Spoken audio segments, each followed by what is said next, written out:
Yes. New team, new blood. New Best win of the attitude. year? Best win of the year? I Now mean, you're sounding like Bobby. You're coming in hot like Bobby. Come I'm on. coming in hot. I'm coming in real hot Friday night. Listen, how many Friday nights have we sat here after a completely lifeless, pathetic effort? Just been like, man, I could be out. We could be doing something fun right now, but we're we could stuck be here. gigging. Yeah, Yeah. we could be gigging. We could be giggling, whatever you want to call it. We could be doing it. But tonight we are doing those things because it's actually a solid effort, start to finish. These guys fought, and to me, I've been criticizing these guys because I think all their wins have been fake recently. This to me is a good win. Yeah. No, this was a good one. This was a good one because they didn't just roll over teams. I mean, remember they came in winning 6 in a row, and the average margin of victory has been like 20.5 points per game. So it was good to see them actually have to fight and battle their way against a good team. I mean, Jokic, my God, I mean, damn, he's like ridiculously good. And then I give Rob Williams. We'll talk about Rob Williams at some point, but he look, Jokic is good, and they were able to Hey. withstand him doing Jokic things and get the win. This would be the Rob Williams game if it wasn't the Derrick White game, but we're going to give the guy his due. We're going to also welcome in Bobby and Josue from the Garden in a little bit. Nice. But look, man, crap. You didn't know this guy was playing until minutes prior. He comes out, impact right away. Hits a three, makes a steal, zipping around. Makes a couple assists, zipping around. Impossible not to like it, He had a couple of should have been assists. So shout out Grant Williams. Grant killed him. Yes, that one at the basket. My gosh, that was two. Yeah. But the first one, but he was good. He was really, really good. And I had a chance to talk to assistant coach Will Hardy before the game, who was in San Antonio with Derrick. And actually, I wrote about that for fullcourtpress.bulletin.com, where he's talking about Derrick. And the one thing he said before the game that I just kind of tucked that away, and I was really looking for that, is he talked about Derrick's toughness and how fans are going to love this guy because he's a hard-nosed, diving for the loose balls type of guy. And you start going through his numbers, this will be the third year in a row where he's ranked in the top 7 in charges drawn, which everyone loves that. He had a game in the bubble where he drew not 1, not 2, but 5 charges in one game, which there are teams that don't even draw that many, and he did it in one game. So the one thing, he's a good player who has, I think, a very specific niche about him. He can do a little bit of a lot of different things, nothing great.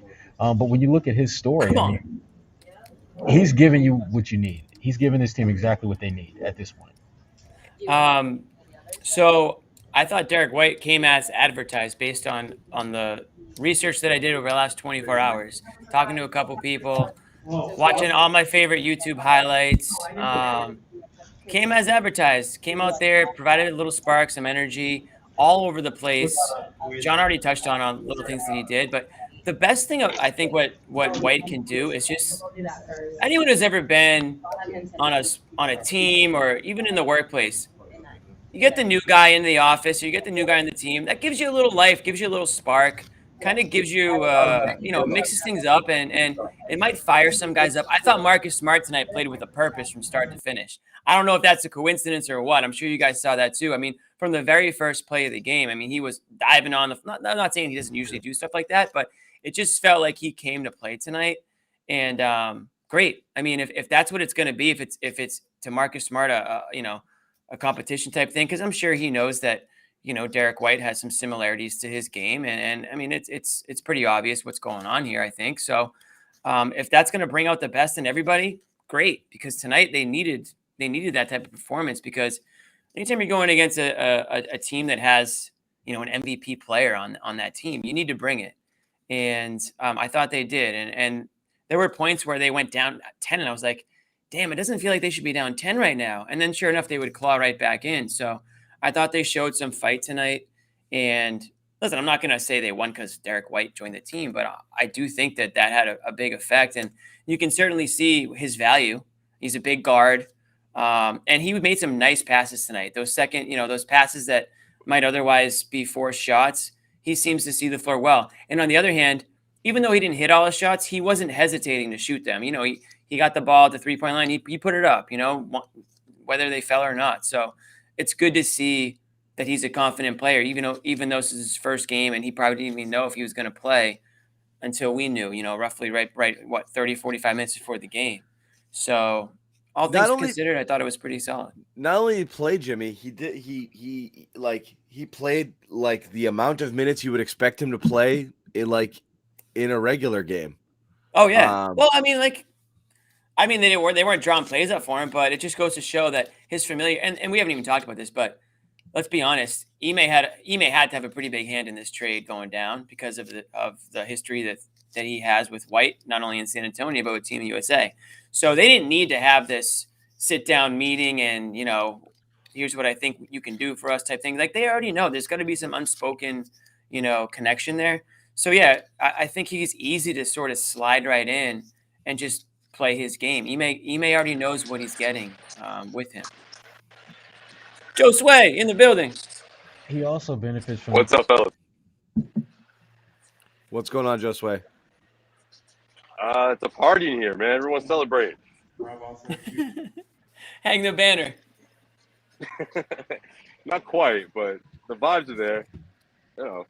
Everyone's happy with what they saw. It's a hard-fought, gritty win, if you ask me, on the defensive end. I mean, they just never let up in that fourth quarter. I don't know, man. This is the idea. This is the identity of this team, right? Is it? It's the identity of them this week. Yeah, exactly. I think it's the identity that they want to have, but the body of work. I mean, right now they're trending towards that's their identity, but as we all know, it hasn't been like that all season. The addition of Derrick White kind of adds to the direction that they want to go in. They want to be a tough, gritty, defensive-minded team that can get after it, and he certainly fits in well with that. Yeah, for sure. And I think his playmaking abilities.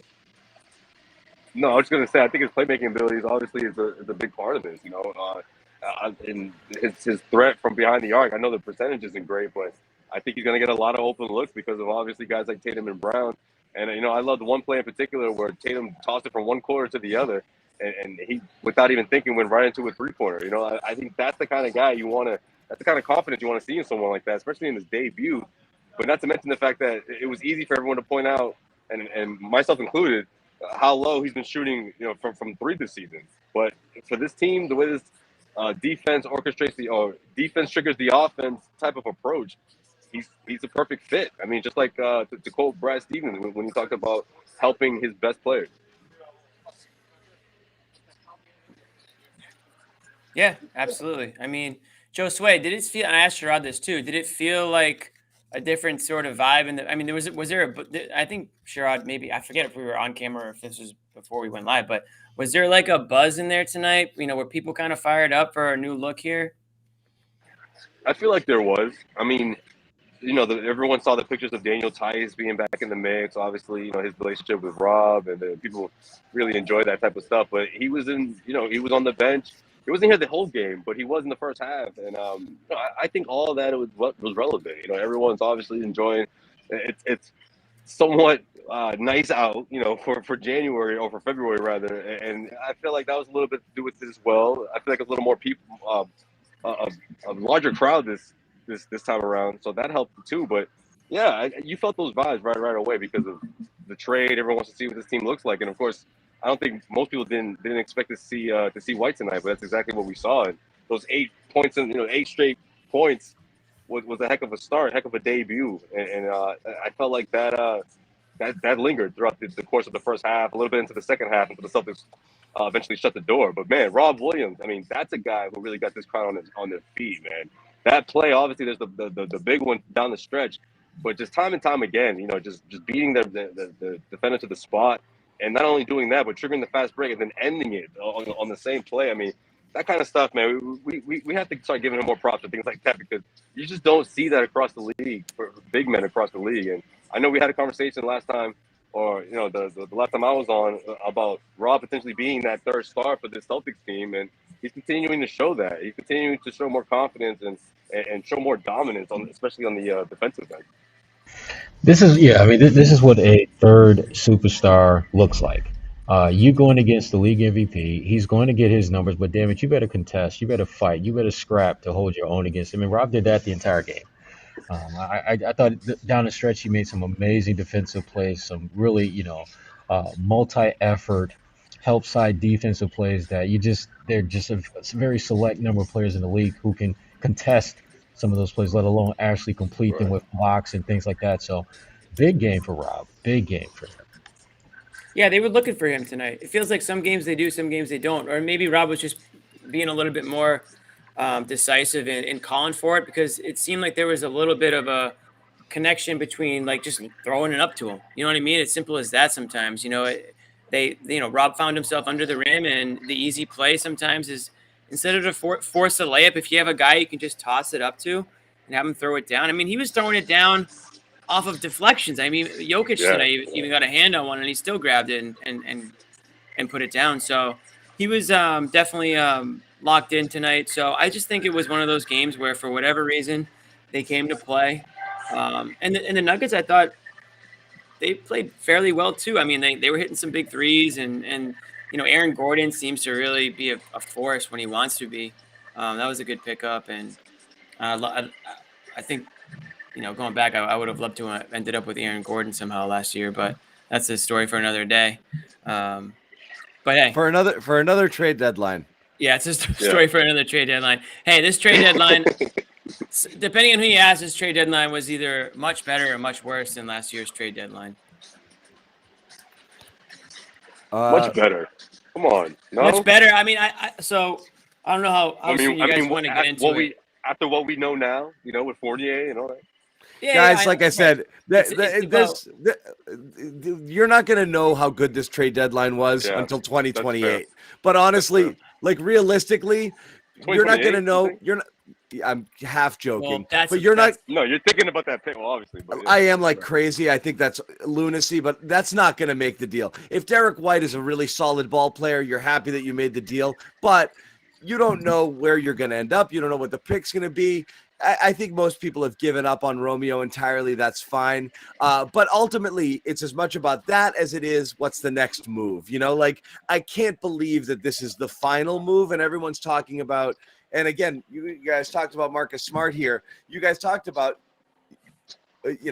Smart came out cooking tonight, and Smart was playing with purpose. He freaking very well, should have, right? Because Derrick White, in many people's estimation, is a potential Marcus Smart replacement. When you're talking about what's one of the motivations of making the move that the Celtics did, stacking salaries so you can make a big move next year. And the thought that you're going to keep both of these guys around for the long term doesn't seem likely. It doesn't mean it's impossible, but it just feels like someone's got to go eventually. And, I don't know how Marcus feels about this, but he played his ass off tonight. So, I mean, totally. It lit a fire, but I'm not ruling anything a win and not a win after a single night, because again, you got to see what other dominoes fall along the way. But if this is the player you got, you're satisfied with the player you got. Right. How much it helps them down? How much it helps them down the road? I don't know. You look at another poor shooting night like this, and you look around and you're like, man, really could have used when Tatum and Brown don't shoot. And you're looking around like, who's going to knock down the shots? They got what they needed tonight. They might have to just win a lot of rock fights, you know what? I think they're going to, in those situations, John, I'm wondering if now they're able to withstand poor shooting nights if a guy like White can facilitate a little bit more and get Rob involved more. Or they play crazy defense and you're holding good teams under 100, right? Sure. It's the defense that's going to really just bail their asses out on a lot of nights now. And they got another guy. It's easy to find. I think they realize that they have a much better shot of finding like Derrick White bolster that defense than they are finding a sharpshooter, because you got a guy who can knock. It means he's not as good, or he's hard defensively. Sherrod, you sound a little bit underwater there. Just letting you know from the audio. I don't know if something got funky there, but yeah, we heard you. Sorry. No, I know. You got the mask too. I'm not telling you to take it. No, I think it's because we both came in at the same time. You guys messed with him? Blame. Yeah, it's Josue, obviously. Real quick, I do want to tell people one thing before we get started, because we got a lot of you in the chat. What's up, right Bobby? Who's got a thing that's making noise right now? Everyone. Not me, bro. Join our Discord channel. Yes, we've done it. We did it. We're Discording, okay? CLNS Media Discord channel, which means you can jump on there, chat with us, and I am going to hop on this chat. I'm on it right now, and I might chat with you a little bit there, but I will hang out, and I'm going to chat with people after You're the on the game. Discord right now? I was in there. Yeah, I'm in. I'm out. That's why you're so damn quiet. No wonder. It's pinned right now, and you guys can see it here. You have to click this specific link that's pinned in our chat right now in order to get into our room. Jump in there and then tear each other apart. No, keep it civil. Chat, have fun, do your thing. Garden Report members will pop in and out of there like on and off throughout the course of the day. Bobby's going to basically live in there. So, you know, you want to talk to Bobby, go to Discord. He'll be in there. That's a good bet. I think Bobby's starting the Peyton Pritchard hour, right? That's a good bet. Not tonight. Yeah, not tonight. I'll be in there save that for I'll be in there trolling a little bit. I might put a fake name in there. Jump in there. We'll hang in there. Look, I mean, it's a civil place to have some conversation, you know, where we're not just, you know, screaming at each other on Twitter. And obviously this chat here, it's hard to keep up with you guys because it's coming so fast and furious. But if you want to continue the chat when we're not doing the show, off hours throughout the day, this thing's just going to be, we're open for business. We're rolling. So again, check out Discord, join our Garden Report group. You got to click on this specific link that's pinned in the chat and get in there, and we can chop it up with you guys. Bobby, what's going on, man? First bite at the apple for you. We talked about Derrick White. What were your impressions? Oh, I was thrilled. You Loved just him. see Phenomenal. Shocking. Phenomenal. the energy, the organization, the floor placement. Come on, Bob, you gotta say it. And That's not phenomenal. Say What it. is? Say it. If that's he not had a phenomenal, phenomenal game. Phenomenal. There it is. And so did Smart. Phenomenal. Yeah. Oh, What a great. backcourt pairing. What a closing run. 21-16. Second half, stifling defense. Yeah. That's your win of the year right there. And this guy just watches a little bit of film. Phenomenal win. Here's gonna play about 45 minutes before the game. Gets out there, takes a few shots, and it looks like he's been playing here all year. That cut with the and one, he missed a free throw on it, but that was big. Hit some threes here. You saw that when he gets open off the Jays and does some second-level driving action and gets those catch-and-shoot opportunities above the break, he'll hit them. And he hits them in the corner in this game. He had a big turnover in the second half. That was a tough one, but someone got him back on the defensive end there. And his defense was solid. He was right in the mix. And like Ime said before the game and after the game, this is a guy who ran all the same stuff in San Antonio, essentially, that they're running here. So he's fit to jump right in. Wasn't exactly the ball-dominant point guard. He wasn't doing everything on the ball. No, and in fact, when he entered the game, like they didn't have the ball in his hands a lot at all. Yeah, but he's not so in good not off in the the ball. half court at all. But he's so good off the ball. He was able to work with it. That made that closing run work. This was great. This guy, Celtics fans are going to love him quick, and it got loud in here when he entered the game. This was the loudest game by far all year. Just wait till Tice gets in a game. Sherrod's not going to be able to. Sherrod's not going to be able to contain himself. Oh, you like the Sherrod return? I mean, Tice return Sherrod, huh? Between you, Bobby, and Sherrod, we're going to be hanging Tice jerseys over those Horford jerseys. Oh, yeah. Might be time. Horford's coming down very soon, I think. The jersey, I mean. So were you impressed, Jimmy? We didn't really get your take on the trade.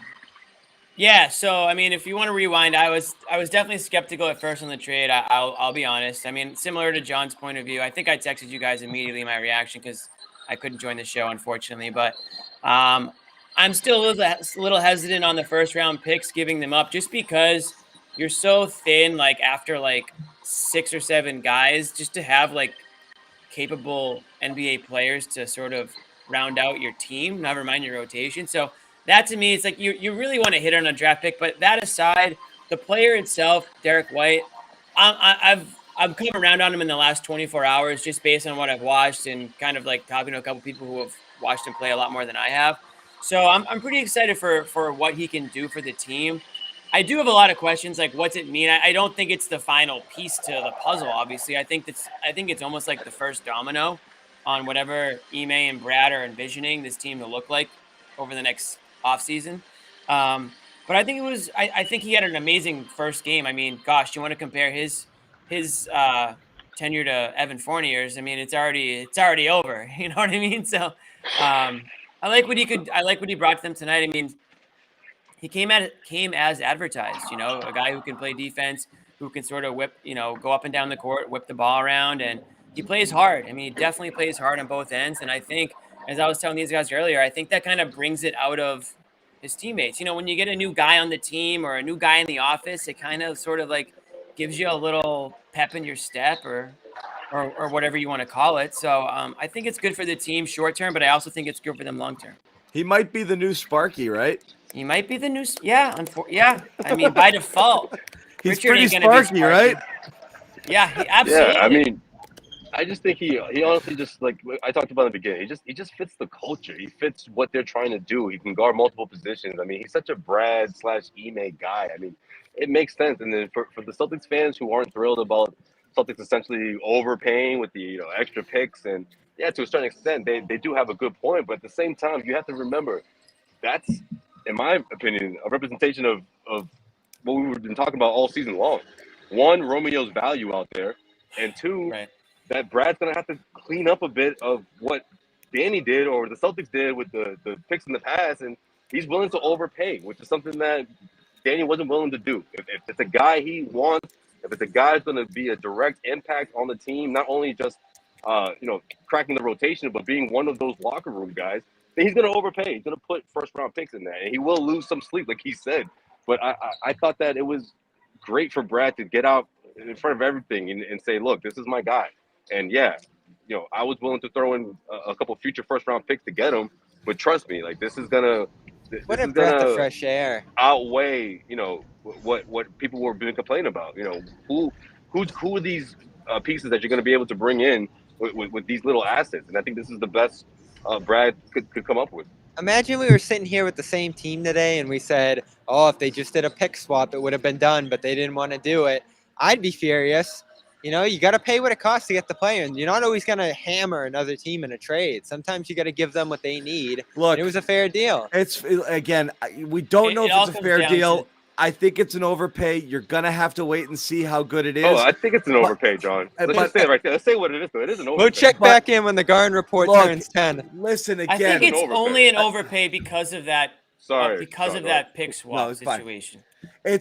It's for sure, but it's not just an overpay. It's not just an overpay for that. It's an overpay for what else could that much get you? You know what I mean? It's like that's all I'm saying is, of all the things everyone thought they needed, I don't think Marcus Smart, doppelganger was high on the list. So, there was things this team needed. It's going to be hard to know if this was the thing they needed more than anything else. If what they shipped away to get this type of player gets you a different type of player, whether it be better or one you need more, it's really hard to know that. Because we were not expecting someone like this, it takes a little while to kind of calibrate, like, okay, that's what they're doing here. And again, the thinking we have to go in here is, was this the best player they could get at this time, and decided we need somebody who's here long-term, who has a bit of a salary, who we can hold on to so we can move things down the road, blah, blah, blah. Like how many different things calculated, factored into it? Or did Ime and Brad just say, I freaking love this guy? We're still not really sure what their calculus was for why they went in this route. We don't know what other things might have been on the table. It's just really hard to judge it now. You gotta wait. You gotta wait a little bit. I mean, the reason I say that is it's easy. But to say the best thing that's going to happen right is he plays well and you're happy, which is great. No one's going to worry about price if you're getting good results on the court. It's just hard to gauge.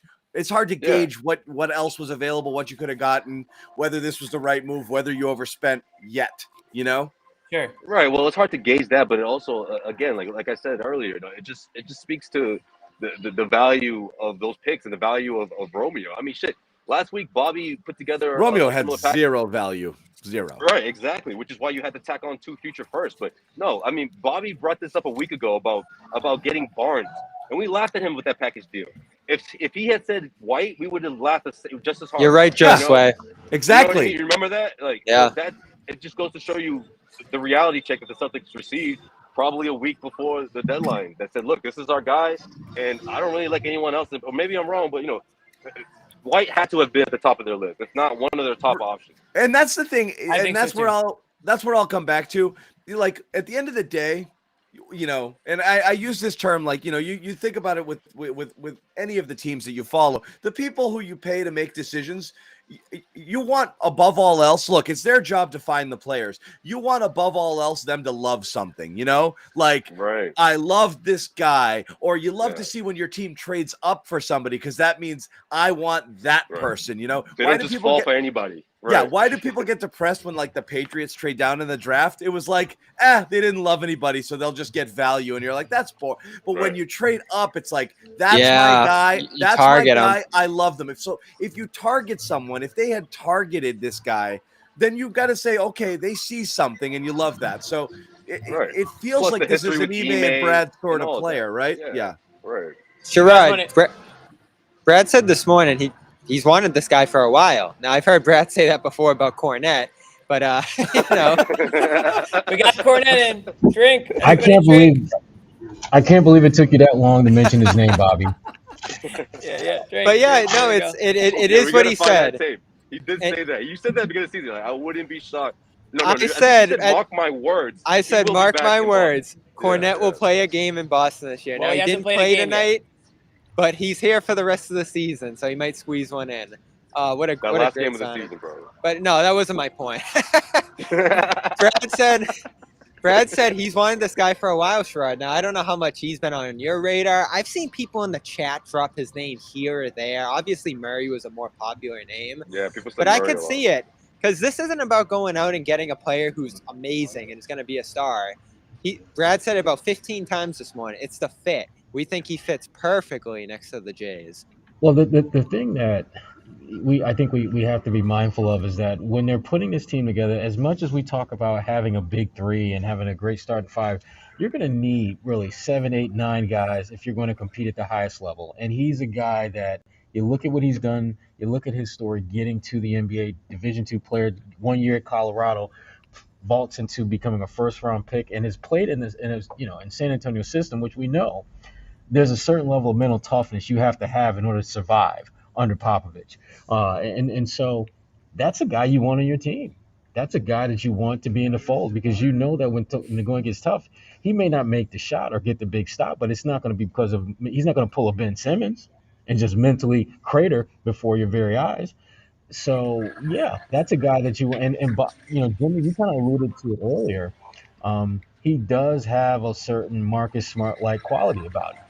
And as great as Marcus Smart was tonight, and as good as he's been really during this whole run, at some point there's going to be – he's just not going to be that player. And you need to have some type of plan on how are we going to be able to continue to get that type of contributions from that position. And so this is both bolstering you in the present while giving you some options going down the road to really sustain certain elements of your play that work, that are effective and impactful. So I mean, again, he's a rotation guy, plain and simple. And that's, if you're talking about winning, you're going to need as many of those guys as you possibly can, and you don't mind throwing away some late first round picks in order to do that, because last time I checked, those shits don't really pan out for the most part.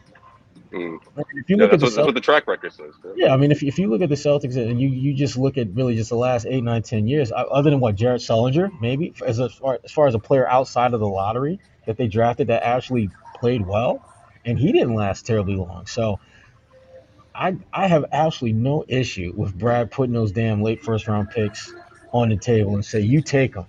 If I'm going to get a player that can help me right now in return, which is obviously what they've gotten with Derrick. I think they took Romeo's. I was going to say, I think they took Romeo's number 9 and just slapped White on the back. It wasn't hard to do. Totally. Yeah, I mean, that's probably exactly what happened, but it's messed up. No, I was just going to say, Sherrod, doesn't this show you, though, that maybe Brad wasn't so crazy about certain picks? Or maybe he was, but he certainly he doesn't value them the way Danny did, right? I mean, clearly this. Well, here's the thing. I think we all have to remember when Brad came into the NBA, he did not have the kind of experience that an Ime Udoka has as a first-year coach. Brad was basically kind of he's going to go along with whatever Danny wants to do because Danny knew the league better than he did.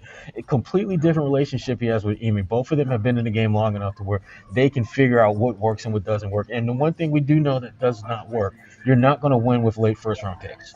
They're just not going to give you what you need. So if you can flip those and get guys who can be legitimate rotation players, why would you not do that? Particularly if you're getting guys who, again, can help you not only in the short term but long term. And Derrick White is a guy that falls into that category. Derrick White, late first-round pick, but the Celtics can't identify them like these other teams can, so therefore they have to pay extra for them. You absolutely go to a place like San Antonio because San Antonio, they're the best at finding those guys. I think wasn't Murray late first too, or I mean, they've been getting guys late in drafts for years. They just have a knack about it. And I mean, other than Tim Duncan, pretty much everyone that was made. Ginobili, Parker. Yeah, Ginobili was a second-round pick. Parker was a late first-round pick. Jamal Murray? No. Which Murray are you saying? DeJounte Murray. DeJounte, sorry. Ever heard of him? Who does he play for? Stop it, Jimmy. Yeah. That's the guy. That's the guy you thought you'd get with this package. So I have some conspiracy theories that I want to run by you guys. I don't hate the trade, guys. I think they spent a lot. John, listen, John, and I understand. Stay tuned for the market narrative. Celtics boy put out a hit piece on this trade today. That was insane, huh? Oh my God, that's like it's like Celtics.com putting out this trade sucks. That was insane. Honestly, though, I mean, I wouldn't say it was the opposite opinion of somebody who's all for it. So like. Honestly, the guy made some pretty compelling arguments, and it was not a poorly written article by any stretch. No, it was a good written article, but it was funny. He was being a little tongue in cheek, but at the same time, like he made a lot of points that I think people who don't like the trade would have made. So to me, it was a fine. I believe it or not, I know it's just 2022, and a lot of people don't enjoy hearing differing opinions. I love to hear different opinions just so I can get an idea of where somebody else is coming from. It doesn't mean I have to agree with it completely or disagree with it completely, but it's just another opinion on what this trade means and why people might not like it. Now, at the end of the day, if Derrick White plays the way he played tonight, more often than not, and he fits right into this team, then yeah, a lot of those concerns are going to go by the wayside, and people aren't going to be thinking about the 2028 pick swap, which to me is the biggest black mark on this trade. It's not, as much as I'd like to keep the picks because I think you need them. I'm fine, and I've said this in previous shows, I'm fine trading a first-round pick for a guy that will most likely be better than the first-round pick that you would have drafted anyways. Now, so this was the debate. Did you have to give up that pick? I don't John thinks you didn't. I don't know. I think San Antonio come on, guys. You know what this is, though. This is Greg Popovich, man. He's like, look, you're going to take my guy. We talked about how much Brad and Ime love this guy. How do you think Greg feels about him? Greg's like, listen, if you're going to take my guy, you're giving me a couple of future firsts. All right, let me ask you this. You ain't going to hose me, If this trade went through for just Richardson and, a pick swap this year, or like, or like 2 seconds. I'm saying, let's say if this trade went through for like Richardson 2 seconds, would you be like, man, like highway robbery? Or would you think San Antonio just wanted out from all of these years and wanted a cheaper contract because they want to play other people? Like, would you have been shocked if you got him for less?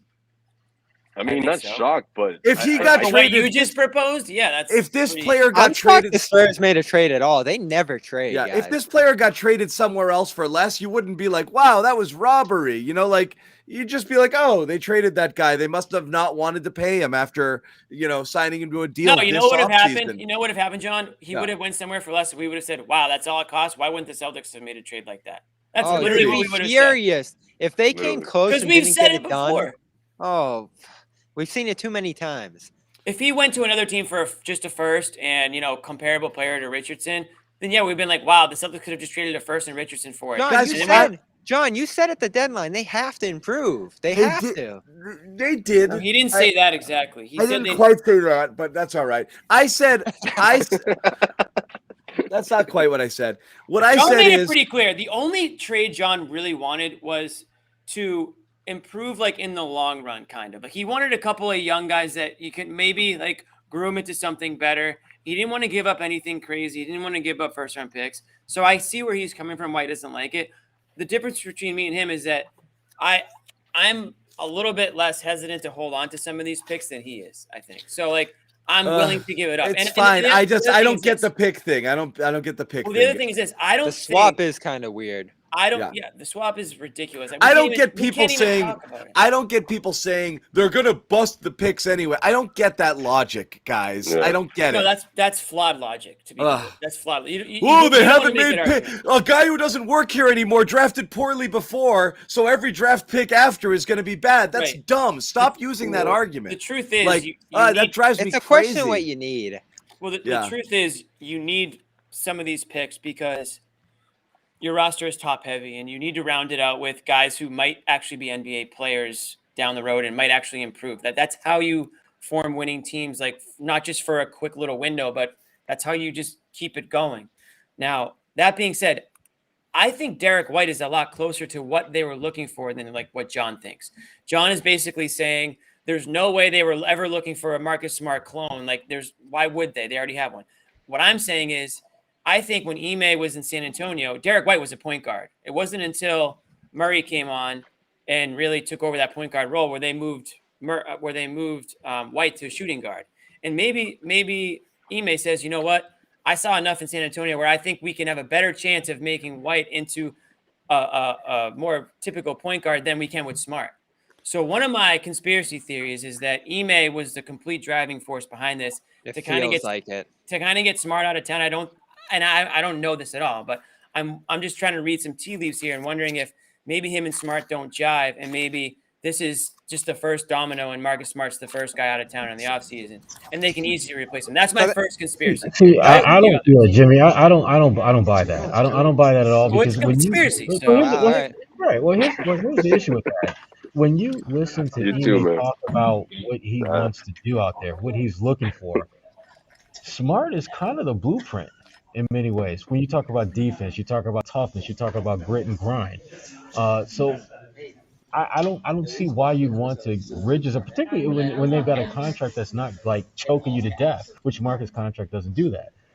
So I think if anything, Ime was probably figuring, well, shit, let me see if I can get someone else like that too, so I can have two of those in here and can unleash those on teams. Because to me, this is the thing I look at the Celtics team. They do not have, from top to bottom, the kind of talent that's going to get them to the top tier right now. But if you've got two pit bulls, like, you think this was a move for now, Sherrod? I think this was a move. Yeah, for sure. I think this was a move that gives them an opportunity to compete with the top teams. Now, they're not. I don't think they're better than Brooklyn or Milwaukee or Miami or any of those teams. But I do think they have a roster now that is better equipped to compete, and that's what you want if you're them. And you just never know what can happen in that situation. I think it's still about what comes next, though. It is. I mean, this team, listen, you saw some really special stuff tonight from that defense, and I believe that this is going to be a unit that can do some special things into the playoffs, but you typically need a top-tier offense as well to win a championship. So that's the next step, how you transfer this team, what they have right now, into a team that can be elite at offense. And again, tonight, you saw some horrific offense from this group. Terrible shooting night, missed free throws, turnovers at points. So they have a long way to go on that front. The only way this trade ends up being a smash hit is if they have a follow-up trade this offseason that brings in a really great player on the offensive end. Yeah, exactly. That's. I don't know, guys. It really, like I said, this can't be a finished product. You think this is it, Josue? This can't. This isn't the finished product. You have no other. It can't be Josue. You have no means to get better. I'm trying to say my thing, but I'm waiting for you to finish. Go ahead. I know you can't. You have no means to get better. There's no way you can make your point, Josue. How dumb can you be that you? Right. Unbelievable. Let's just keep talking for the next 5 minutes and tell Josue how dumb he is. Yeah, Josue, tell us why this. Tell us the bad thing you're about to tell us. Now. What's this? I'm trying so hard not to cut people off, man. I'm trying so hard. What is this ridiculous thing you're about to say? My podcast etiquette. I'm telling you, it's getting better. All right, so. I haven't talked in like 8 minutes. I just want to know what you're going to say. That's all. I'm really excited. I'm excited to hear this. Say what you're going to say, you big dumb idiot. Listen, this is about now. And what I mean by that is I'm not saying that this team is supposed to be like it's going to go on a run. It's going to be an era, the new era of Celtics basketball. But I think this roster right now is for this season. I honestly do believe that. I don't think it was a mistake that Brad Stevens, the language that he used during his press conference, was talking about best of 7 series, guys that you can rely on in the best of 7 series. He's thinking playoffs, guys. He's thinking postseason. He's thinking I want guys out there that can put stops together in the fourth quarter and give guys like Tatum and Brown a chance to close out the game. At the end of the day, this trade is about Tatum and Brown. This whole season's about Tatum and Brown. It always has been. It's about how they're going to progress. It's about how far can they carry this team. And I think that the fact that the Eastern Conference is cratering a bit, Brooklyn Nets they're not looking so great. You got other teams in the mix out there that Celtics have already passed. Atlanta Hawks, those kind of teams that were just the Celtics couldn't get over. Well, this winning streak has put them into a really good position to make a run. And what I mean by that is grabbing one of those top 4 seeds. If that happens, if they can get home court, I think this team has a chance to not win a championship, but really be that dark horse in the Eastern Conference. That's the goal. Yeah. So, and give teams and be a tough out, if anything. Never mind, win a couple series, maybe. I honestly believe Brad Stevens wants to see what this team is made of, so that he's strengthened the core, so to speak, by bringing in guys like Cancer, like guys like Tice, who's a locker room guy. I was about to say, Josue, what the hell are you talking about? He's like, Sherrod's like, now you lost me, man. No. We waited this whole time for you to talk about Enes Kanter's impact on the Celtics. So in the buyout market, freedom will be back. Mark my words. No, but no. Listen, guys like that are that'll be phenomenal, Josue. That'll be phenomenal when that happens. Guys like that are designed to help the core, and I think that's exactly what they had in mind. White, Tice in the front court. And let's go. There's 9-8-man rotation. Hopefully no one gets hurt, but let's see what happens here. I think that's exactly what this trade was about. Okay. Bobby, both trades. Bobby, tell him why you hated that. I have to talk after Bobby. I'm just going to make a quick point. In that whole discussion right there, Brown and Tatum have to be better. They do. They weren't great again tonight. That's Tatum what this is about, Bobby. But Derrick White is here to make them better, Bobby. Give him a chance. I thought Tatum was good tonight, but that's not I don't want to talk about that yet. Bobby, finish your. Always been about the J. He wasn't good tonight, Jimmy. He was not good at all. No, I disagree, but go on, Bobby. But he made a great pass, though. I don't love. He wouldn't have done that 2 weeks ago. Sorry. This was a game that Smart and Rob kind of ripped from Denver's hands, and the Nuggets gave away in their own part by just throwing the ball everywhere. Brown was kind of out of the mix, missed a bunch of free throws. Tatum, I didn't think was at his best, and he's certainly not having a great shooting year. Another horrid shooting night from him. So in that whole discussion, these two have to be able to be better with all the pressure on them, and we're seeing them make good plays. The offense is running phenomenally. I mean, everybody touched the ball on that play that set up the Brown lob to Rob. That was probably the best possession they've had all year. White with the nice pass out the corner there. So those two have to be better if you're going to go on a real run right now. And if they're not capable of carrying this weight offensively and doing it efficiently, you're going to need another, I don't want to say star, but tertiary scorer in here, a guy that can really knock down shots. What they're still missing, and Jimmy, back to your point about Smart, I thought they were going to trade Smart Thursday. I really did. Me and John were on the air, and when I heard White was here, wild. I thought Smart was gone for a shooter, a wing scorer. Who knows if it would have been Barnes or Herter. I wonder if they're still in this Beal thing. We've heard that forever, and he would kind of be the main salary going out. And you feel much better about it, kind of like a White, Beal, Tatum, Brown, Rob combination there. So I don't know. I just can't see Smart and White being the backcourt. If you're getting Beal, you're going to give away Smart. You're going to give away Rob. You're going to give away everything. You can't give away Rob. But Bobby, why not though? Why can't you see that? I mean, he's a Smart reinforcement. He's the guy to if Smart goes off the handle a bit. I think you need a guy like White to be like, hey man, look. We what do I'm have doing. White at the You can do podium the same. now, so I'll be right back. Go, Bobby, go. And White can do that, by example. Just by example, White could go off one night doing Marcus Smart stuff, and Marcus Smart's like, well, wait a minute, I'm Marcus Smart. I'm gonna do my thing now. Like this is great. I think this is the two of those together is a good thing. So Josue, I obviously love you as you know, but I disagree. He's about to trash you. He's about to trash you. Yeah, massive butt here, and I mean big old booty butt. I don't think this. I don't think this trade had anything to do with this season, and I don't even think. I really still don't really think this season, as well as they're playing recently. I'm not putting any chips into this season. I'm just not. I think the trade they made was, yeah. Do I think it's do I think it can help them or sustain their path that they were on? Yeah, absolutely. I don't think they got worse by doing it, but I think they're thinking a little bit longer term. And again, I want to wait for I want to wait for my other conspiracies until Bobby comes back because I want everyone's opinion. But I honestly think that they made the trade that they made yesterday with an eye towards the future. And I think White can be a part of this team's future, but not as, I mean, to me, he's going to be like your fourth best guy in order to be where you really want to be as a title contender. So I think that piece is there.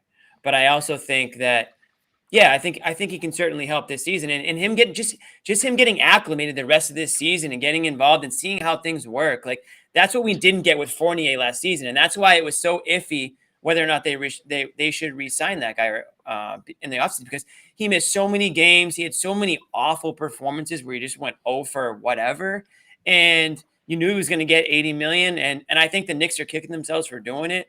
Look at the Knicks right now, right? I mean, you think they'd like to have that one back? I'm sure they would. I mean, they're not even playing Fournier in the fourth quarter. At least they weren't for a while. So if White can put together the rest of this season and into the playoffs as they get there, a solid performance, and can prove that he can actually make it work with Tatum and Brown and Rob, then I think he's definitely a mainstay in this lineup. And I think it gives them options in the offseason to make a trade, because that's one player. What did you trade? You traded Richardson, you traded Schroeder, you traded Freedom, whoever else I'm blanking on that they traded. Those guys weren't going to get you anything in the offseason. A guy like White can, or if you want to keep White, now a guy like Smart can, and you have White that takes over that spot. So to me, it made sense for the future more than the present. But if it helps him in the present, great. It's all gravy. I have no expectations for this season. Honestly, I think it's both. Yeah, it is both. Like I said, I mean, I think it's important for them to build something this season and actually have. Last season to me ended terribly. I know they made the playoffs, but let's be honest, they limped into it and they bowed out. I'd like to see them go into the offseason with something positive. Last season was horrible for them, and I think for fans. Yeah, I mean, that's a big part of it too as well, Jimmy. And I think going into the offseason, we need to sort of move on from this third superstar dream. Like, when are we going to wake up from this dream? Like, the Celtics fans are dreaming of deals. I don't think you can. Bradley Beal, like show me the route. Like, honestly, where's the route to this third superstar, to this Bradley Beal? Like what is it? Because if anything we've learned from this past trade deadline is that the chips aren't that valuable unless you staple in first round picks to them. And you're going to bring in a Derrick White, okay? All right, okay. Let's say you plug out, Schroeder or Richardson, and you put in Marcus Smart. Like, is it going to be over the top? Does that bring in a Bradley Beal? No. Okay, we've been saying this from the beginning of the season. Whether if it's Jalen or Tatum, if it's Jalen or Tatum, sure. Now, of course, we're talking the Dame Lillards. Dream on, Celtics fans. You can go nuts. But if you're not willing to trade one of those guys, there's not going to be another third superstar here. I just don't see the path to it. I don't. Well, I think they have a more of a path now than they had yesterday. You don't? Yeah, but not for this summer. I mean, there's a lot of things that have to happen before that, to free up that space. Sure. I mean, I think right now what they're doing is they're just building their own value from within the organization. Rob's getting better. Like I said, they just added White, so now is Smart become expendable, or these are foundation guys? Yeah. Yeah, but you're going to have to give up something to get something. So you don't want to trade. To John's point, you don't want to trade all your first round picks for guys who are going to be your fourth and fifth best player. That's his concern. You want to keep those because those are the picks that you need for a third star if one becomes again. Jimmy, that's literally it, guys. That's it. That's all it was. I thought my philosophy is when you're a contending team, you trade first for that piece you need. If you're a piece away, because it doesn't matter, you're close, and that's why you see like Milwaukee doing the PJ Tucker thing. They felt they were a PJ Tucker away from winning. So you pay the high price of a first round pick for someone who you medium like, but thinks is just what your team needs this year, or you package multiple picks along with a younger player to get a star. Like I said, you got a guy who's your fifth best player, possibly better than Smart, on a par with, somewhere around there. Great. I think he makes you better long-term than Richardson. I think you sold high on Richardson. I don't think Richardson was the answer by any means. It's just, like you said, is when you make that package or when you're packaging picks, you're looking up a little higher, I thought. That's all. It's not that White isn't good. It's not that White might not make them better. He might. But it's a weird fit on a team that needed other things. He provides some stuff. Everyone was obsessed with shooting. You kind of moved some shooting. And that's why Bobby and I were like, maybe Smart goes now. And it didn't happen. Yeah. So you lost a little bit of stuff. You lost one place. You gained somewhere else. Did. I think they doubled down on the defense in the past. And if that's fine, if they looked at it and said, the only way we'll get better, if it's a philosophical thing, you'll also feel better about it. If they're like, that's exactly what it is. But I don't know. I don't know what it is. That's why it's like, I want to wait a little bit and say, okay, I see the picture. Or you wait till the offseason and there's a plan. There's more movement. There's more to come down the road. I don't know. Like, Sherrod, do you think this is finished, or there's in their mind, there are other dominoes they want to fall off of this, where now White becomes a foundational piece, but you're going to move in a different direction? I think this is part of the process. I mean, look at their roster. They got I think 3-4 spots open still. So there's clearly room for them to add this year, this summer, and it's certainly going forward. There's going to be more changes coming about. But as far as like Marcus Smart is concerned, I think it's going to depend on what type of offers they get in the summer. For example, I don't think the Spurs went into the trade deadline thinking we got to get rid of Derrick White. But when you're presented with a first-round pick from 2 years ago in Romeo Langford, a first-round pick in this year's draft, a pick swap down the road, and you want to get and you need like my fifth best player to do that? Okay. That's my question here is, this is where I always get a little bit, you're kind of wondering, like, wait a second, what do you know that I don't know? So like, they signed this guy in the offseason to a long-term deal and get off of that deal in less than a year. Does that to you lead you to believe that they saw something and they're like, yeah, abort? Or the offer was so good they couldn't possibly say no? That's my thinking, because I can't imagine a player, and this is no disrespect to Derrick, but just neither one is awesome. Neither one is great for the Celtics. It still doesn't mean you didn't get a good player in return, but neither of those scenarios is awesome. You either did get kind of fleeced and they were like, geez, if you're going to give me that much, how could I not give this guy up? Or they soured on him. And when Popovich sours on a guy, that might make you a little bit nervous. Like, what did they see that we're not seeing? So I think it's the latter. Yeah. I mean, I think that you weren't going to get more for him ever.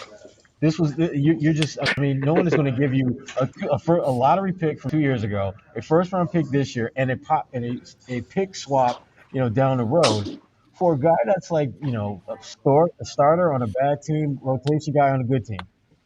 Guys like that don't really get you the kind of stuff that the Celtics were willing to give for him. And to John's point, it's unusual because you typically, teams only do that when they're like title contenders, when they're just like that one guy away from just locking up. You do that for Tucker. You do something like that. If you need that one guy that has that one particular skill set that your team isn't as strong at as you want, and so that makes this deal a bit unusual. But again, I think that they're doubling down on the fact that if they're going to be able to compete now, they're going to need guys who can defend at a high level, and it gives them some flexibility going forward. I mean, if someone comes with a similar offer for Marcus Smart, where they'll give you a rotation player and like 2 or 3 round picks, you're probably going to take that deal. And you can take that deal knowing that if you move him, you've got a guy who brings similar skills to the table in Smart. So exactly, it's a deal that helps you in the now and it gives you some flexibility in the future. Right. So that's one of my other conspiracies is that they actually really tried to trade Marcus yesterday. Once they realized that they couldn't, or that the value wasn't there, they said, okay, let's just do the opposite. Let's bring in the guy we want anyways. Jimmy, stop watching those YouTube documentaries. Let's bring in and the earth is flat too, by the way. But let's bring in one of those guys that can sort of take over that role or carbon copy in a way, and we'll see how it plays out. And if we feel that we can make him expendable in the offseason, where maybe there's more suitors, maybe on draft night there's more people willing to do a deal, then now we have something in business. Now the Spurs, I mean, they're in it for the draft picks because they're not trying to contend, or they're not able to contend right now. So when they have a guard logjam and they look and see themselves in the standings and they see that, yeah, Derrick White's a good player, solid player, and I think it sounded like he was a fan favorite. But what, he's 27, and theoretically, of course they're going to sign him to that extension. That's just good business. Like, you have to do that or you just lose him. So why wouldn't they? They're going to sign him and try to flip him, which is exactly what they did. So they got the picks that they can utilize. The 2028 pick, again, I don't even know if Pop's going to be coaching in 2028. That was just a solid. That was just something that he wants to just have in his back pocket so that he can say, yeah, that was something I did, like in retirement. He'll be coaching. Yeah, exactly. It's all risk. It's the risk you took to get a player you liked, and that risk includes you're Popovich's idea too. You are totally. You're one rolled ankle away. He threw it in last second from falling into the lottery, and this isn't not a lottery protected pick, only a top 4 protected pick. Everyone's like, oh, it's the 18 pick. It's a bust. A week ago, it was the 11 pick, you're not a certainty by any means. You look at the team, the way they're playing now, you feel pretty good about it. It's not a lock. So you took some risk. Hey, crap, if we tanked or something bad happened, we fall out of this playoff picture here. You just gave away the 11 pick, the 12 pick. That's kind of high, and that pick swap, that's real value. If you gave away a pick in the 20s because you're going deep in the playoffs, yes, those you toss away for anything that makes you even slightly better. So there's a little bit of a calculus involved there too. Boston rolls the dice that they're going to be good enough that pick's not going to sting, then fine. Yeah, absolutely. Picks in the 20s, again, those aren't hitting that often. You're not super, super worried. You gave a pick away closer to 10, that you gave away something real. Right. And that's the risk, is the 2028 so you've taken pick, a risk. Yeah. I mean, it's top 1 protected. Give me a break. I mean, that's crazy. But I have one last conspiracy that I want to toss out there just because I want to get it out and Bobby to join back. So Marcus Smart asked for a trade? Are you gonna say? Very close. So we heard the rumor. Last week or a week or two ago on Josue's own publication, Heavy.com, that Jaylen Brown may or may not consider possibly asking for a trade depending on how the Celtics do this year. So do the Celtics maybe know something that the general public might not know, or maybe there's more smoke to that than we know, and that they're saying, okay, well, here's a shooting guard that's available right now. We can sort of have this as a fail-safe plan just in case, worst case scenario, Jaylen Brown says, you know what, I'm out. I don't want to play here anymore. They have a shooting guard because Derrick White was a shooting guard in San Antonio. So now they have this sort of player to at least take the position, and then if they have to trade Jaylen Brown, I'm not saying give him away, but if they have to, if their hands are forced, they can they have a little bit of they get something to work with there at least. It's not complete panic mode. That's another conspiracy of mine. Yeah, I mean, that goes back to the next step in this. It's not done either way. And are you going to trade Smart? Are you going to trade Brown from here to get where you need to go? Those are still questions that are on the table here. What did Derrick have to say in the podium, Bobby? A little bit about his story, a little bit about him coming here via the trade, what he's hoping to accomplish here. He's trying to accentuate guys. He's going to try to help fit in on the defensive end. Very humble, gracious approach, and sound to him. He talked about the dad jokes and light mood that he likes to put, implement on the locker room. He even shared one. So he also shared that his dad was a Celtics fan growing up, which is always kind of cool as well. Oh, there you go. Pretty humble guy. That'll get the sidebars going. So, yeah, he sounds like Bobby, a guy. He get sounds out like of here. I want 800 words on that. Go. I want to interview with his dad tomorrow. We're gonna get on that. Don't worry. Yeah. So no, I mean, he's got an interesting journey for sure. I mean, he came from D3. Yeah. He spent 4 years in college. I forget what D3 school he was at, but he ends up at Colorado, as John said, or Jimmy.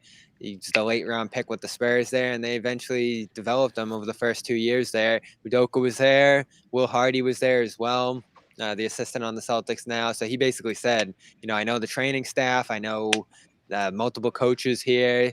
A lot of the plays are the same. He's just trying to catch up on the terminology, and he says that'll take a little while, but a little bit of film this morning got it done. What was the dad joke? Oh, geez. What was it? It was like, why didn't I go to the dance or something like that? Because would the skeleton say, I got to read it. Come on. Oh, jeez. Screwed up the joke.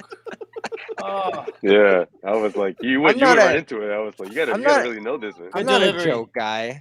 Yeah, this You are a joke guy. Come on. John knows that. That's why he asked. He was cracking up right when No, you no. You knew Bobby was gonna remember. You don't remember that shit. I thought he had a shot. Why didn't the skeleton? Oh, no. We were pretty Bobby's close. crunching numbers and putting down quotes. You ain't gonna remember that verbatim. Why did the skeleton what? Why didn't the skeleton go to the party? He had no body to go with. That's good. Oh. There you go. That's pretty good delivery. We're adding one in addition to the phenomenal player of the game. We're adding one Bobby dad joke per show. Oh, geez, me and White will be going toe to toe. I didn't like. Is that a genre of comedy? I didn't know. Yes, Bobby. Dad jokes? Yeah, they are actually. I'll ask the dad in the. It was a big Obama thing. Chicks love dad jokes, Bob. Work on your dad jokes. I remember. I think it was on one of those like Facebook shows or something. Wasn't there like a competition? Like you could go back and forth with the best dad jokes. I feel like it was like a thing for a little while. It's a thing, guys. It fizzled out. It's a thing. We learned something tonight. Bobby, he's not a joke guy. Very That's what we serious. learned. I'm stone cold serious. All right. Cool.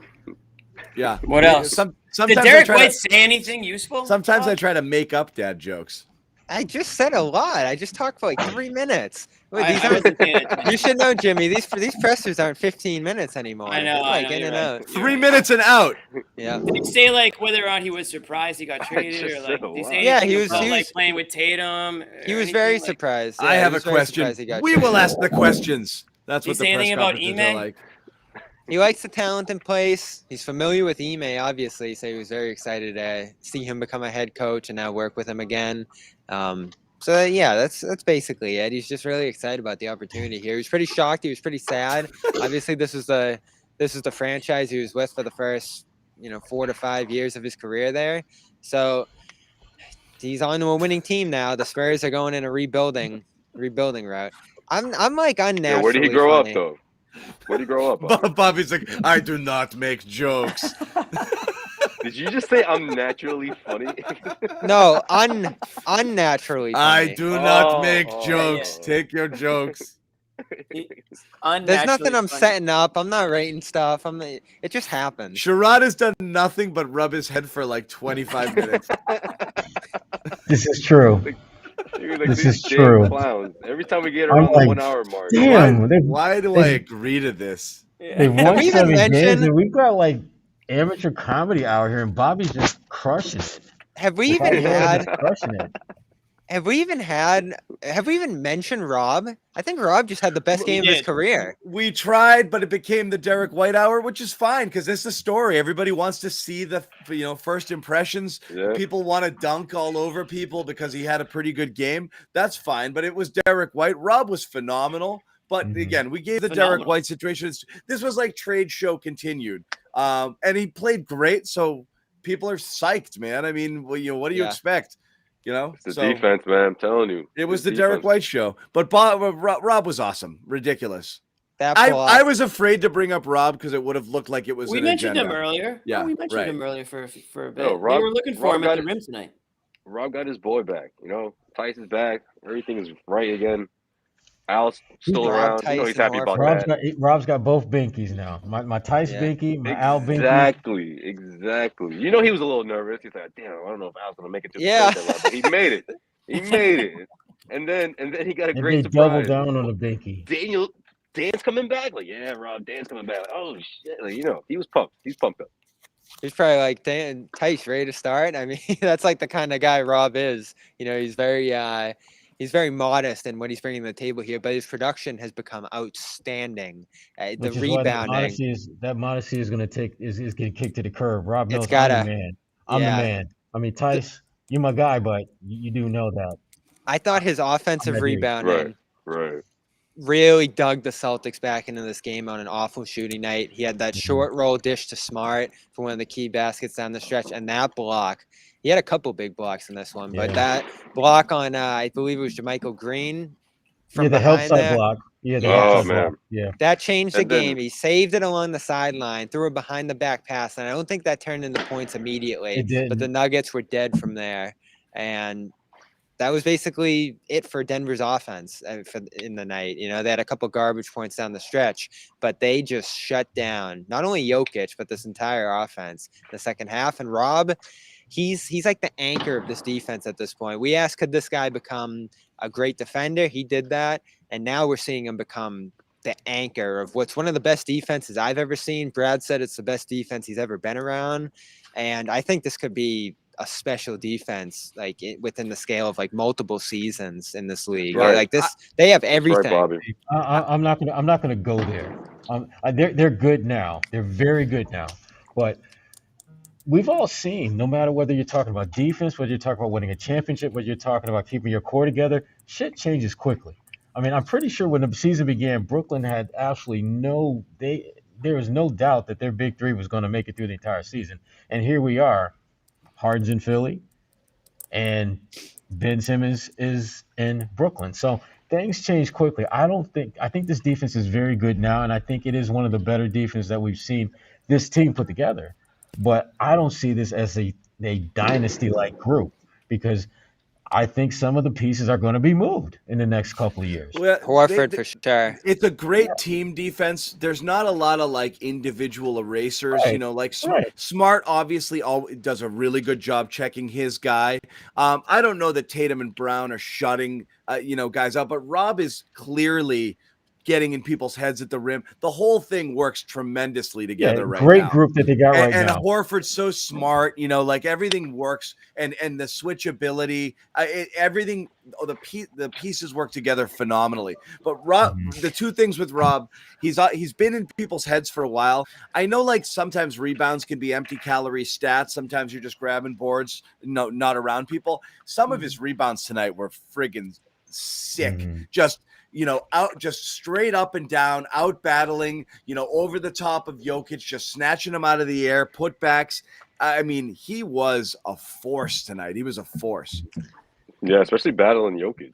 I thought he held his own. Like He did a great job. He did. Those days of the up fakes and him going straight to the bench because he picked up, he's in foul trouble. I mean, he's really He never progressed. fouls anymore. It's crazy. Right? Do you realize that? Like, do you remember those days, especially against like the Joel Embiids and the Jokic's and the Vucevic, like those kind of bigs that would stretch, those stretch bigs that would, force him to play defense at a higher level, and he would just get one up fake and he was jumping through the roof. He couldn't wait to block his shot. So he's showing a lot more patience on that end of the floor, and just his IQ, I think, is really shined through. Honestly, this past stretch, this right, he's good. He's like he knows it. He's looking for the opportunities. You saw a couple times, one with Jalen down low. He's like up, give it to me. Like he's, he knows, like, I'm the thing. You right. look for me, guys. And he knows you got to run up that floor. Little bit more vocal about it. He's looking. He's really. I mean, it's really turned into a weapon for them. Like the play doesn't end at the block. Like that's what I love about Rob. Like he'll block the shot, but then his eyes are locked on that ball, and he's going for it to trigger the fast break. And if he does, he's gonna run up the floor and try to end it. Like how good was the break tonight? Too? You can't teach that. That's just natural, and Rob has that. They're playing with a lot more pace off the stops too, and every time Denver gave it away, the Celtics were right up the floor. Tatum's becoming part of it. I thought White made some tremendous plays on the break on the ball. That's an area of strength for him coming in, and this whole group is starting to realize we got to run, we got to make quick decisions in the half court. All the things Ime was telling them to overcome the lack of shooting, and then tonight the lack of free throw shooting as well. They left a lot of stuff on the table. Luckily, Denver was just a mess. I mean, Jokic turned it over 9 times, and early and often, and they took advantage. Credit to them. Smart had Jokic, 9 turnovers for Jokic was unreal. And Smart in the passing lanes on Smart him, had like switching 11 onto him. I swear I thought Smart had like 10 steals. He ended up with what, 5 or 6? 5. Oh man, you talk about glued in on the game plan. He knew everywhere Jokic was going with the ball. Another play, he fronted him and prevented the ball from getting to him entirely. Almost a 10th turnover on Jokic there. Smart had some shaky decisions to the middle portion of this game, but overall, defensively, passing, he was great again. And he scored at the rim a few times too on a couple of drives, so I thought he was effective there. He had right. It wasn't perfect, but he had an all around good game. Very good game. He had a good game. Yeah. Both of them. I mean, really, Jalen's the only one you can point at and be like, oof, that was rough. But I mean, look at it. You won a game where you shot 22% from 3 and missed 8 free throws. Right. That's pretty good. That is. There was a lot going against them. They had points in the paint tonight. You know what I mean? They made a point to drive, attack the basket. They made the extra pass a number of times tonight. And I don't know if that had to do with White out there, but I did see him make a couple of really nice passes while I was out there, even though he didn't get the assist on a couple of them. So I think that's part of them being able to maybe better survive on those poor shooting nights. And we talked about the defense. I get it. They're playing like the best defense in the NBA. But I think offensively they'll be able to make up for poor shooting if they try to score in different ways. They won't have to rely so much on outside shooting. Ball was moving. They can't. They have no shooting. Only time they jammed up, I thought, offensively was in that middle second stretch there when White and Smart were on the court at the same time, and then White came off, and that closing unit just didn't finish well. That was the only time the offense really just jammed up, and they looked out of sync. They weren't getting good shots. The ball wasn't moving. I thought the ball was moving pretty well for most of the game outside of that little stretch. Yeah, and I think a lot of what Sherrod said at the beginning is interesting in terms of what this team, as it's built now, is built to do. Because you could have gone out and gotten a shooter, an Eric Gordon type, Barnes, someone like that, to try to solve all your shooting issues. But if you look at it and say, all right, one guy's not going to solve the fact that we just don't have a lot of shooting here, let's lean into what we do really well. I don't know if that gets you where you need to go, but it's not a bad line of thinking. And doing things a different way, it's interesting, right? Because you kind of get in your head like what it looks like, a team that's going to go deep and win a championship and things like that. They're definitely trying to do this a different way this year at least, which is interesting to me. And especially into the future, if they really don't have anything coming next, I'm intrigued because it's clear with Ime, right? He's still not playing Neesmith. Pritchard was hardly a part of this. He wants to go thin. He wants all really defense surprising. All the time. Ime knows where he wants to go with this, and Brad's kind of like, all right, let's give him the tools and what he needs to do to pull this off, and we'll see how far he can carry this. I think they understand that the way this league is taking shape, you're not going to get many opportunities to build a big three. And if you look at the last 5 or 6 years, the Celtics have had multiple teams that had that type of core, and they didn't have anything to show for it. And obviously injuries played a factor, and disgruntled, Kyrie not happy of being in Boston and all that other stuff. But the way that they're kind of putting some of the pieces together now, it is an alternative way of building your team. Even though obviously I think they have their own ideas, some of what they're doing reminds me of what the Pistons did like years ago when they put that team that won a title together. And I think what people often forget about that crew was that they went to like 5 or 6 Eastern Conference Finals in a row. So, and they last one, and so they had like their core group, their big three, if you will. None of them were like top 5, top 10, top 15 players in the NBA, but they were like top 20, top 25, top 30. The Celtics, to me, that's the best path that they can take at this point, because unless you have the ability to get that third star, which I don't think they are willing to put the assets together to get that guy, I think they're going to try to do it this kind of win by committee approach. Just organically through the draft. Yeah. John. Use those picks to get guys who can play. All 4 Pistons defense. All right, that's how they're going to try to do this thing. For this year, you got to do something in the offseason. Yeah. But copy the outlier. I don't want this to be the core for the next 2-3 years, but for this season, if they're playing the best defensive team in the NBA, and this thing stretches until April, I mean, who's to say that they can't make a deep playoff run when you have it's a nice ancillary benefit. You have 2 elite scorers in Tatum and Brown, and sure, The Nets got a pair, and so do the Sixers. But you're still giving yourself a good chance. They got a here. pair. You could be a dark horse in the postseason, and it's definitely Friday night. You could be a dark horse in the postseason, and at least build a I don't know, foundation guys. that guys can believe in, that Tatum and Brown can believe in. This is all about Tatum and Brown. Let's see. As long as they're dialed in and they believe, and I think they do right now, and what this team, what this roster looks like, then you're in good shape, or at least you're in better shape than we thought a couple of months ago when we thought that these two may not even like each other. Defense is effort. So you're counting on these guys to bring it every single night. If that's how you want to win games, then you're going to do it on effort. You can't have these games where guys take nights off and don't show off, go into big funks. Offense is skill, defense is effort. And I mean that like in a general sense. Obviously, there are some extremely skillful defensive players individually. But when you're talking about it from a team standpoint, I mean, Sherrod's covered them, whether it's in Detroit or in Boston, those years that they won the title. Unbelievable defensive team that year. And that was effort. Those guys wanted it more than any other team did. So if you want it, yeah, you can make that run. But I mean, yeah, you want to talk about the last couple of weeks. Yeah, it looks like they're playing hard and playing well. But I need to see it over a much longer stretch before I buy into that. And to Brad's credit, to Josue's point, I don't think like you're set up to really win this year. You can make a good run and do all that different kind of stuff. But to Brad's credit, to manage like the Kemba and different mistakes that they made and get talent in here and set yourself up to do stuff going forward while being pretty good and growing now, like balancing those four things at the same time is pretty impressive. And let me say this about Brad. I wasn't sure he was going to be in it for the long haul. I wasn't sure he was going to do a good job at this. He's done a pretty good job so far. You got to hand it to him. And a forward-facing move like this, where you're giving up a pick and who knows when, makes me more convinced than ever that he's going to be sticking around here. It's the anti-Danny. It's a ballsy move. Brad. For all of us who thought, guilty. All they're going to do is save some money here. They're not going to take a big swing. It's risky. They're not going to trade a piece. What, Jimmy? You thought they were? No, I'm going to let you finish. Then I was going to. Oh, I thought you were. Yeah. We all thought it'd be very conservative.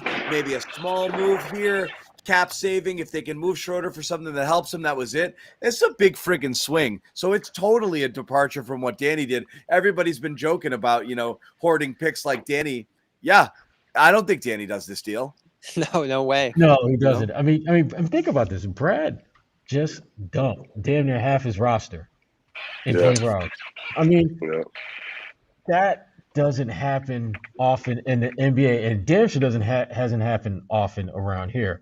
And all the moves he made, they made sense. I mean, he checked off. I mean, and again, this franchise, and you guys know this, they want to win a championship like every other team does, but it means a lot more to these guys because they've done it so many damn times.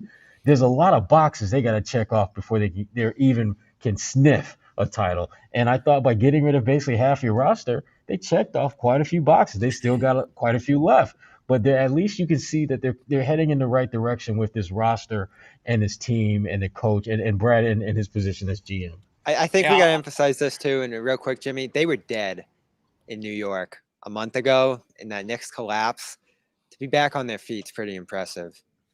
I'll take it one step further from what John said and even Sherrod. I mean, I was even unsure if they were even going to let Brad Stevens make any moves because I still was wondering what Brad Stevens' actual role is. If it's just a placeholder because Wicks just doesn't want to pay him to leave, or if he's actually going to take on this role that came out of nowhere. I mean, we're talking about a guy that was supposed to be a head coach here, and now he's your GM, and it's kind of unprecedented, to be completely honest, and at least in the way it kind of unfolded last season.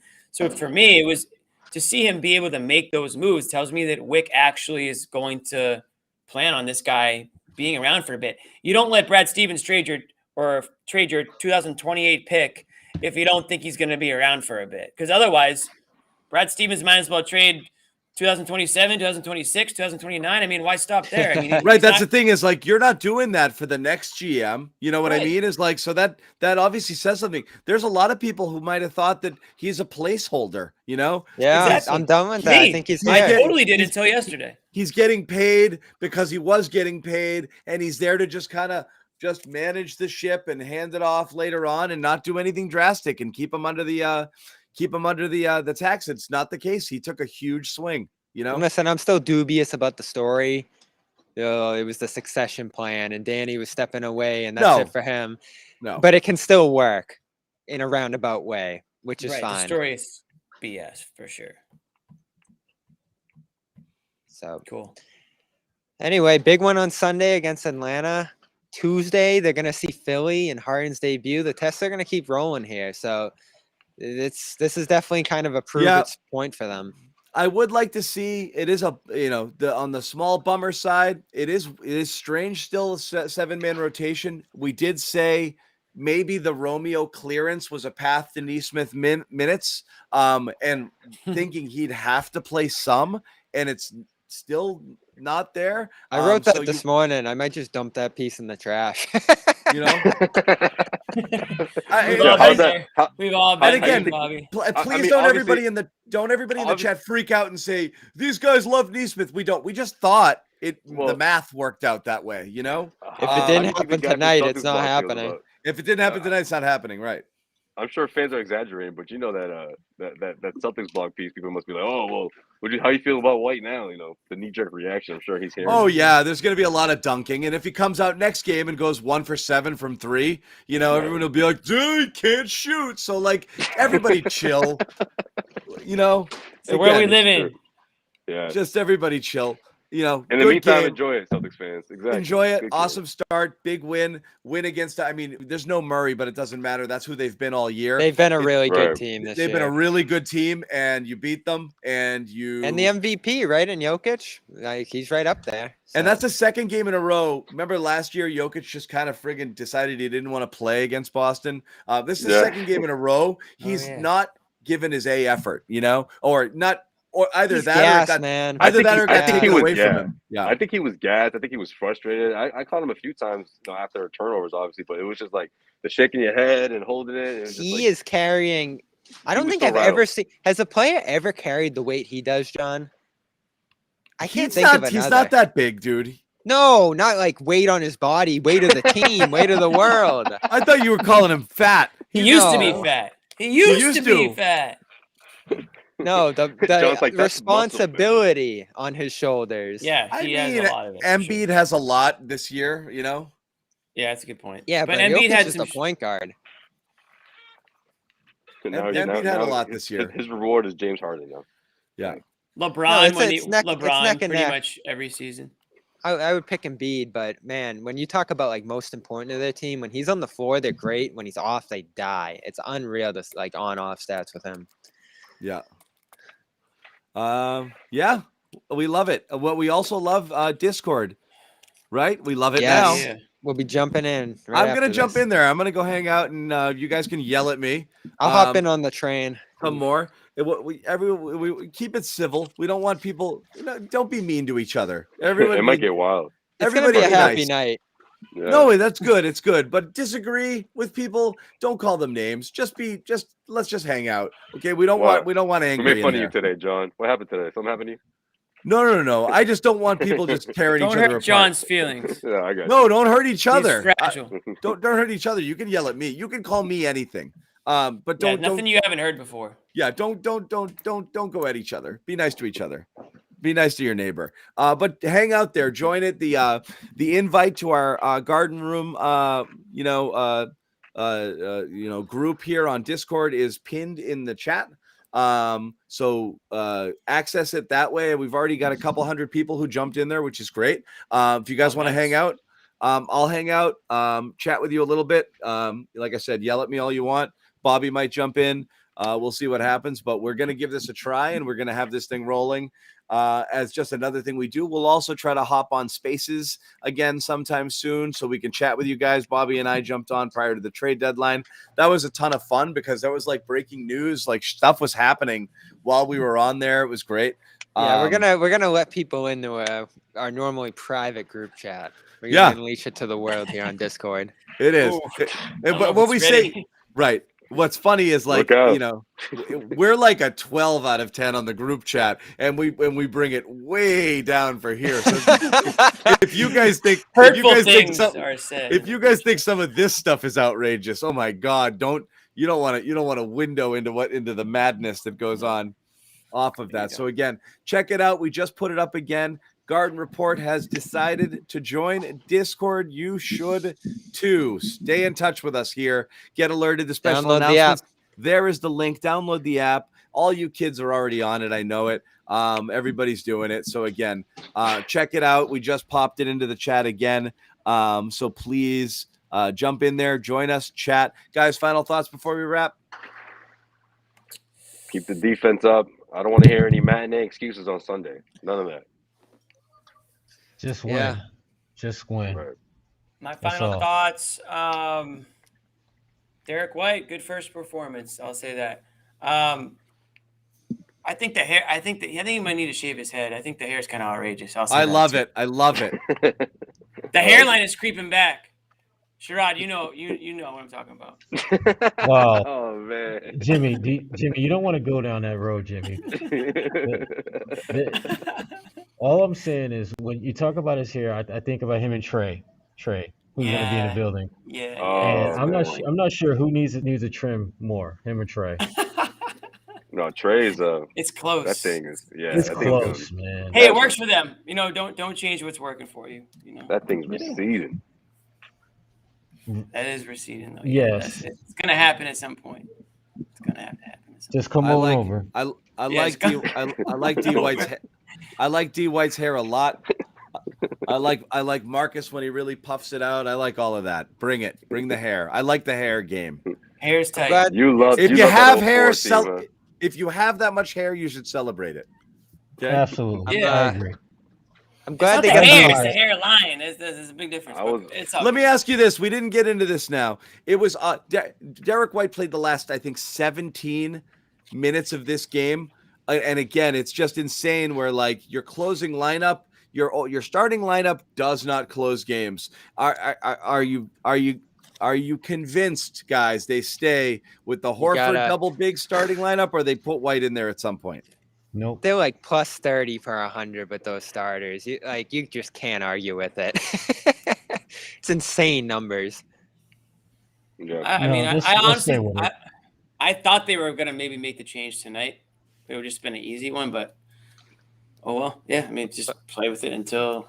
Yeah, let White be the sixth man. I don't get hung up on starters as much.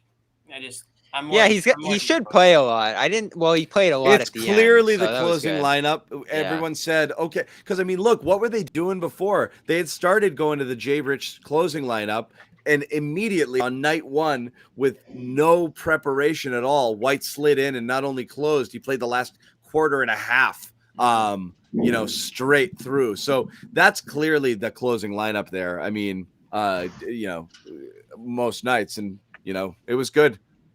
It was good. They held them. What was the final tally in the second half? They held them to 42 points or something. Yeah. And it was a 21-16 closing run from those five. Yeah. Can't argue with that. That's how they're going to win. So anyway, again, we're going to go hang out, chat with you guys a little bit. We're going to peace out. Thanks for hanging. Another really good audience tonight. We had great numbers. A lot of people here. The trade deadline, everybody was jacked up to see the moves. D White, phenomenal debut. Slid right in. Okay. Slid right in. D White. He's our guy. D White in the house. Yeah. He's our guy. And maybe we get a Daniel Tice sighting on Sunday. Ooh, wouldn't that be a treat? Maybe a Cornet sighting. Maybe a Cornet sighting. All of these knuckleheads will be at the Garden again. So we will see you there before Super Bowl Sunday. So, of course, what better way to hang out? Perfect lead up to the game. Watch the Celtics. Watch us. Watch the Super Bowl. Watch Joey Burrow. You don't even have to watch the Super Bowl. But, yeah. Go Bengals. But, yeah, that's fine.